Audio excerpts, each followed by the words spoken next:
Hoy es domingo 24 de julio del año 2022. Son las 8 AM hora de México. Estamos en el Dhamma Vihara en México. Y ahora voy a compartir la pantalla.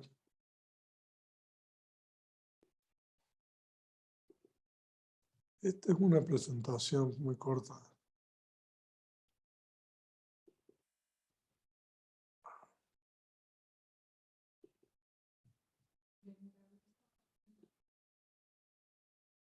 Esta presentación está ahí también, la agregué.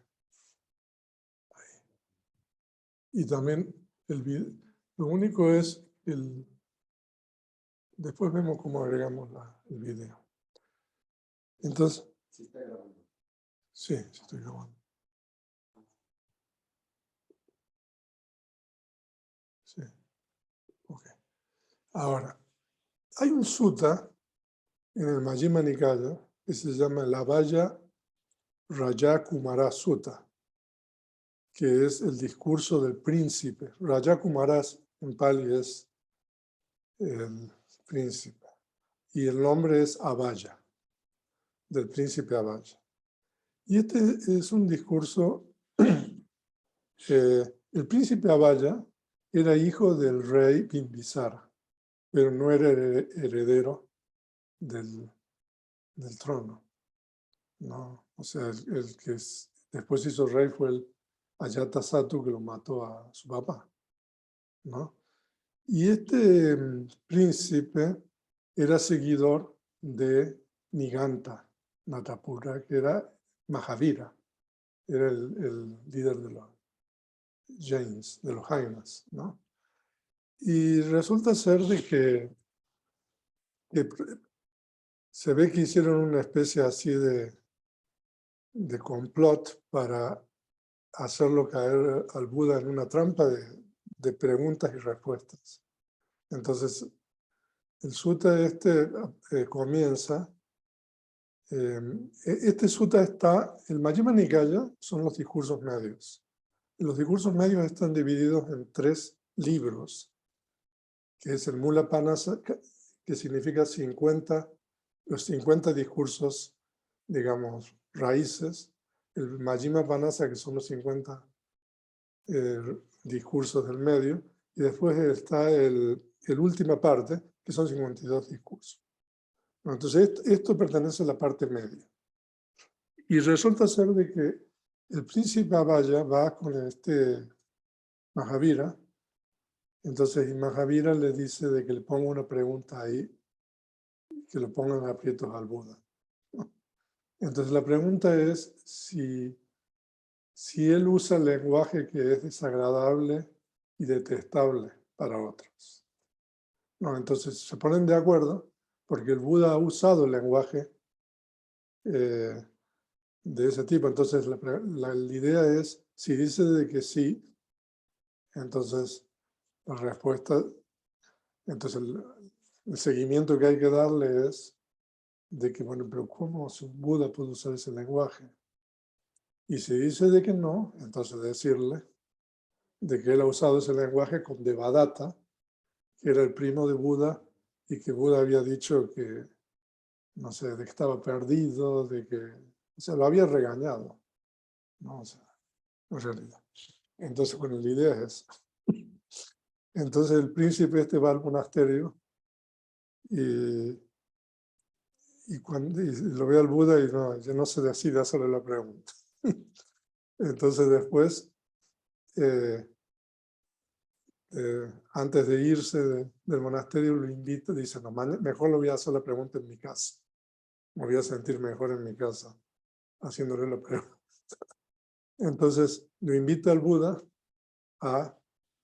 con todos los monjes a la casa, ¿no? Al día siguiente. Entonces el Buda va a la mañana junto con el Sangha de casa. Entonces ya ahí le hace la pregunta, ¿no? Entonces el Buda le dice, lo que pasa es de que esa pregunta necesita calificación. Yo no la puedo contestar así, le dice. Entonces es cuando el Buda habla sobre los 6 tipos de lenguaje, ¿no? Y cuál él usa. Entonces, yo no voy a leer el sutta, sino simplemente, bueno, los pasajes relevantes, ¿no? Los otros ya se los conté. Entonces hay 6 tipos, ¿no? El primer tipo es el Tathagata. Normalmente cuando el Buda habla acerca de sí mismo, es muy raro de que él diga, se refiere a sí mismo como Buda. Hay algunos, pero generalmente cuando el Buda habla de sí mismo, él utiliza el término Tathagata, ¿no? Entonces, es el lenguaje que el Tathagata conoce, que es falso, incorrecto, nocivo y que es detestable, desagradable para otros. Ese lenguaje no lo habla el Tathagata. Ahora, para poder entender esto, necesitamos entender que son 3 tipos de cosas. El primer grupo es lenguaje falso e incorrecto, ¿no? Ese es un grupo, ¿no? El segundo grupo es nocivo. Y el tercer grupo es detestable, desagradable. O sea que, ahora, falso e incorrecto, ¿qué significa? O sea, de que es algo contrario a la verdad, a la realidad. No obstante, como decía Cintia la otra vez que leyó eso, ¿no? El Buda muchas veces usa la realidad convencional. A veces el Buda habla, ¿no?, con el lenguaje de realidades últimas. Pero normalmente no, el Buda no usa el lenguaje que es falso e incorrecto en ninguno de los dos, de la realidad última, ¿no? Nocivo significa, el término es ahí, bueno, Abhutam nosotros lo traducimos como falso, Atacham como incorrecto, ¿no? Y Anatta Samhitam significa que no está asociado o ligado con el bienestar. No, por eso lo traducimos como nocivo ahí. Pero ¿qué significa eso? Eso significa de que nocivo es que uno le va a decir algo que si la persona hace eso va a producirle un daño a la persona, ¿no? Eso significa nocivo. O sea, por ejemplo, si yo le digo, no sé, haga esta acción, ¿no?, y usted hace esa acción, entonces y esa acción realmente es una acción insana y todo lo demás, eso significa nocivo, ¿no? Ahora, detestable y desagradable es, o sea, por ejemplo, aquí en México yo he notado, ¿no?, de que a la gente no le gusta que lo regañen. No, o sea, culturalmente no. O sea, comparado con otras culturas, no, o sea, de que uno lo regañe a otro o que le diga algo, ¿no? Pero, de acuerdo, el Buda muchas veces usa ese lenguaje. Cuando, por ejemplo, cuando estos bhikkhus brahmanes que van a pedirle al Buda que poner la palabra de él en sánscrito, por ejemplo, ¿no? O sea, esa es una historia, ¿no? Y el Buda, o sea, lo regaña, o sea, diciéndole, pero ¿qué? ¿No? O sea, ¿qué están diciendo? Y usa el lenguaje, o sea, ¿no?, de esa manera. O sea, cosas que no le gusta a otros, me refiero, ¿no? O también, o sea, ¿qué significa detestable y desagradable? Significa de que, por ejemplo, uno le dice una cosa que es verdad, pero que no le gusta al otro que le diga, ¿no? Eso significa también eso, ¿no? Como diciendo, o sea, si usted hace eso, o sea, va a terminar mal, no es una cosa así, ¿no? O sea, decir la verdad, pero de una manera, ¿no?, que a la otra persona no le va a gustar. Entonces, eso es un poco la explicación de los tipos de lenguaje. Entonces, el primero es falso, incorrecto, nocivo, y que es detestable y desagradable para otro. Me había olvidado. Resulta ser que cuando el Buda va a la casa del príncipe Abhaya, entonces el príncipe Abhaya le hace esta pregunta. Entonces el Buda le dice, lo que pasa es de que no, o sea, yo necesito un poco más de calificar, ¿no?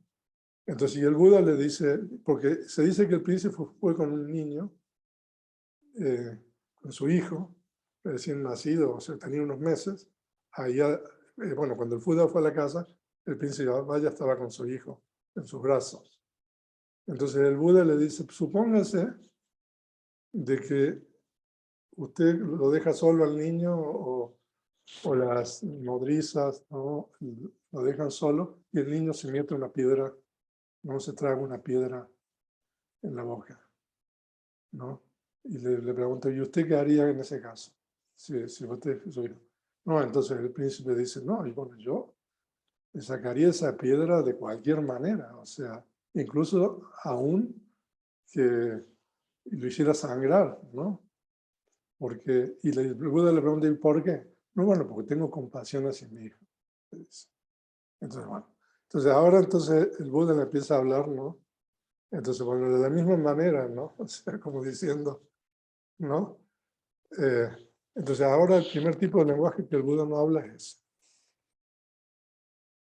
El segundo tipo de lenguaje es el lenguaje que el Tathagata conoce que es verdadero, correcto, pero nocivo, y que es detestable y desagradable para otros. Ese lenguaje tampoco lo habla el Tathagata.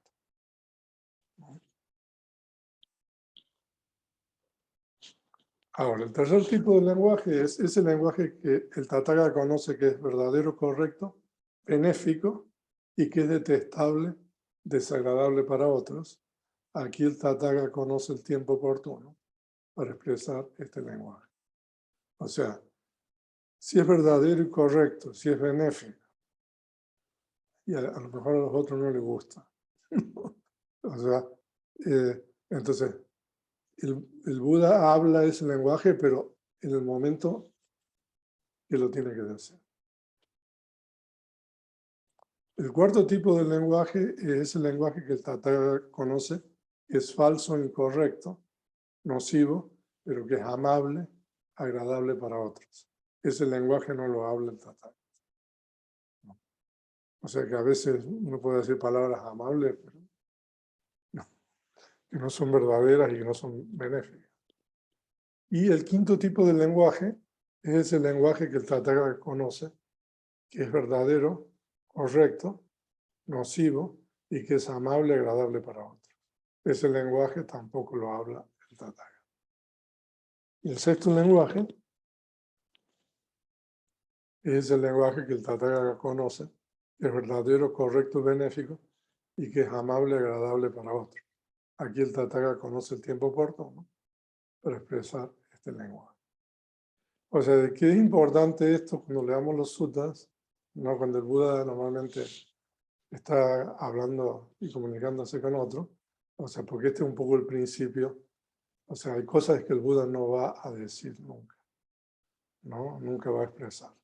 ¿No? Entonces hay 4 tipos de lenguaje que el Buda nunca va a decir. Si el lenguaje es falso, no, él nunca lo va a decir. Si el lenguaje, aunque sea verdadero, es nocivo, el Buda no lo va a usar.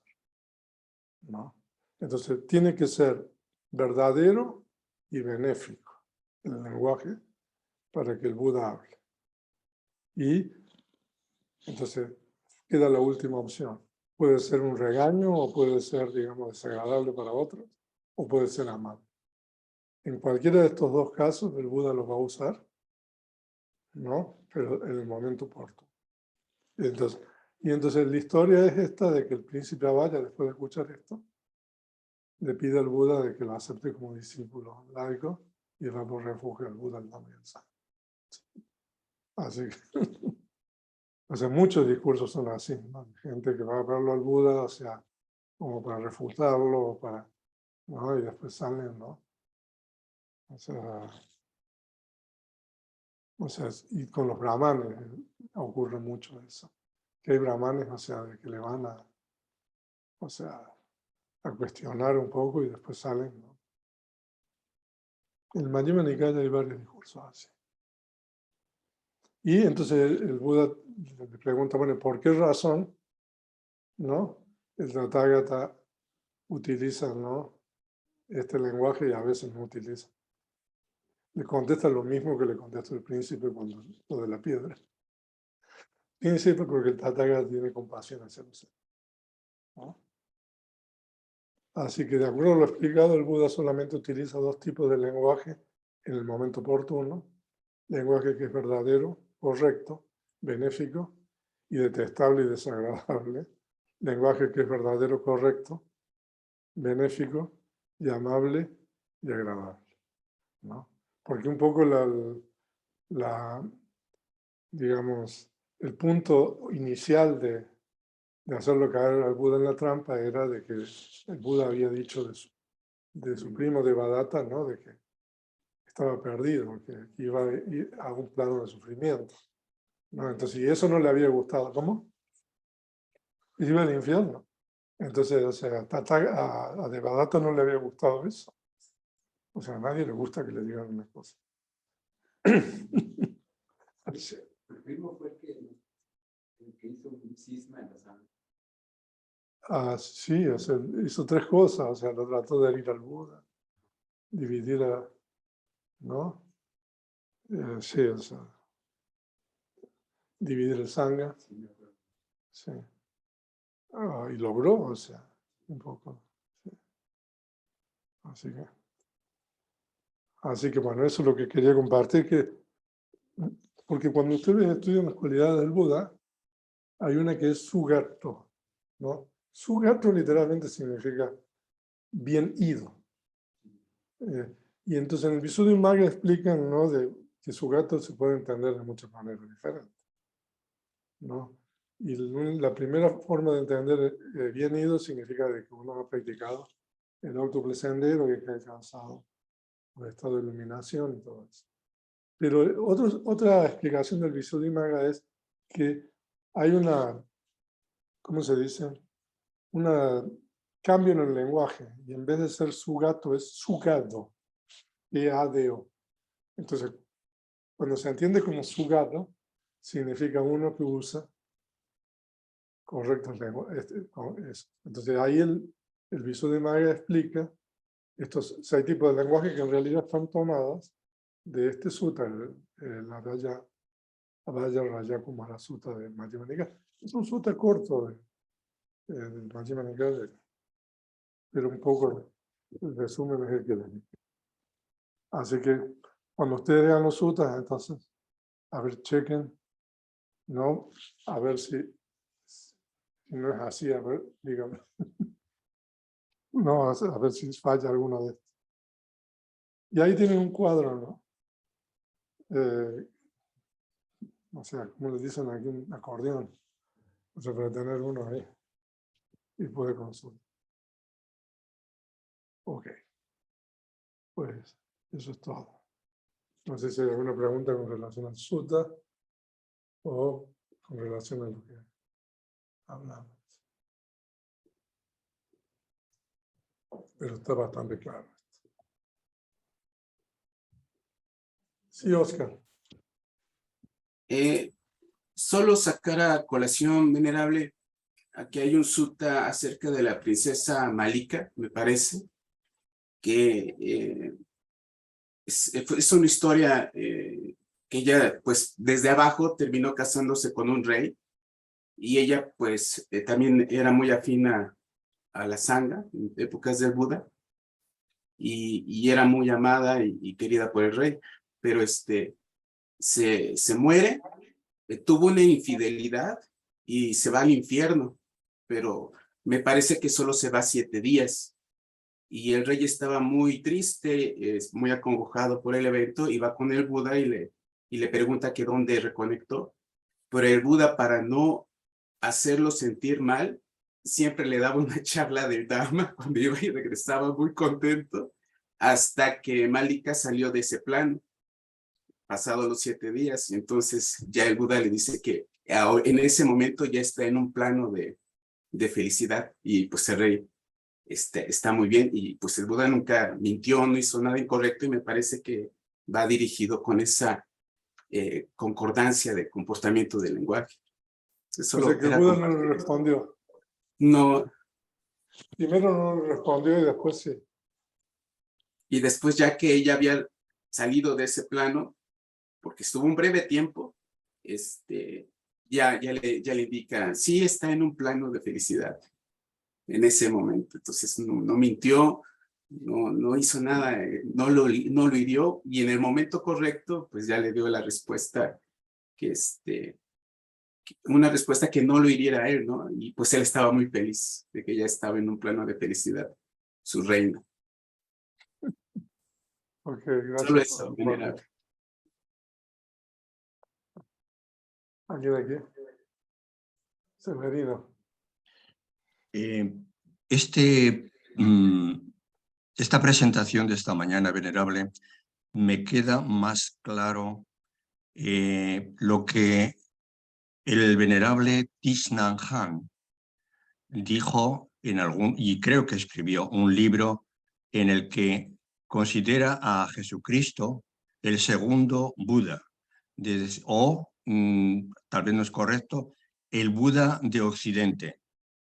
Porque a lo largo del Evangelio, muchas veces, los oficiales del templo, como no sabían si era hijo de Dios o no, usan unas preguntas capciosas de doble o tercera dimensión. Si decía, por ejemplo, ¿en nombre de quién has hecho tú este milagro? Si dice que es en nombre de Dios, pues lo acusan de que se hace Dios cuando es una persona y está fuera de las instituciones del templo y es una razón para matarlo. Si dice que no lo sabe, entonces es para difamarlo, que no sabe, etc. Entonces, solamente esto que me parece muy iluminado. Y es curioso, porque si la tradición de los brahmas y toda la filosofía hindú es milenaria, mucho más antes que la judía, a mí lo que me gustaría saber es cómo esa filosofía llegó o se impactó en el mundo de los judíos, en el mundo occidental, y no sé si sería por el camino de la seda, en donde la comunicación de la seda de Oriente a Occidente era un camino de transmisión también, no solamente comercial, sino de filosofías. Entonces, para mí queda muy claro, cuestiono realmente el mensaje del Evangelio en muchos de los pasajes. Okay. Muchas gracias por compartir. ¿Alguien más tiene algún comentario o una pregunta con relación a los tipos de lenguaje? Bueno, entonces ahora vamos a proceder al cierre de este retiro sobre cosmología budista. Y el retiro terminó, o sea que una muestra más de la impermanencia, ¿no? Como el universo, se terminará algún día también, ¿no? Pero entonces, primero, bueno, agradecer a las personas que han hecho posible este retiro, a Juan, realmente un excelente trabajo en apoyándome, o sea, espero que se repita. No, realmente Juan ha hecho un trabajo muy bueno porque el hecho de que él pueda dirigir las meditaciones sentado y caminando a mí me permite seguir preparando las clases y todo eso, o sea, de lo contrario tendría que estar aquí todo el tiempo. Y así que muchas gracias, Juan. Y también, bueno, Alina estuvo y también apoyando mucho y ahora no está en Los Ángeles. Así que, bueno, a la distancia, muchas gracias. Y a los voluntarios del monasterio encabezados por Cintia, Aparicio, Jazz. ¿Hay más voluntarios? Aparte de ustedes tres. No sé, Isabel, no sé si está tomando el retiro ahora. Así que muchas gracias. También, o sea, como yo le dije anteriormente, todo esto es posible debido a una serie de condiciones, como todo. Si fallan las condiciones, bueno, a lo mejor el retiro se hace, pero es más complicado todo. Entonces, muchas gracias a los voluntarios y también a ustedes, presenciales y en línea, tampoco si ustedes no estuvieran, no no habría clases ni nada. O sea que, entonces, bueno, ahora por mi parte eso es todo.